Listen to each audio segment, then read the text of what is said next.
అవ్వ అయ్యల మీద అలిగినట్టు నువ్వు అత్తగారింటిలో అలుగొద్దు బిడ్డ, అత్తకెదురు నువ్వు చెప్పొద్దు బిడ్డో, మామకెదురు నువ్వు మల్లొద్దు బిడ్డో.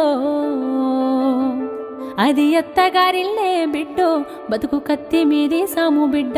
జర్రయాదిలా జర్రయాదిలా జర్రయాదిలుంచుకోవే బిడ్డో, అడుగు వెడుతున్నదత్తోరిల్లు.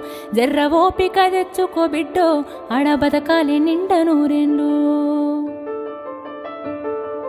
అత్త మామలు కాదు ఆడబిడ్డలుంటారు, ఆడి బిడ్డాలంటే అర్ధమూడంటారు, ఆడి బిడ్డాలంటే అర్ధమూడంటారు. అప్పుడప్పుడు నిన్ను ఆట పట్టిస్తారే, నీకు వాళ్ళతో పోటొద్దు బిడ్డో, ఆడ అవ్వయ్యలుంటారే బిడ్డ. జర్రయాదిలా జర్రయాదిలా జర్రయాదిలుంచుకోవే బిడ్డో, అడుగు విడుతున్నదత్తోరిల్లు. జర్ర ఓపిక తెచ్చుకో బిడ్డో, ఆడ బతకాలి నిండా నూరేళ్ళు.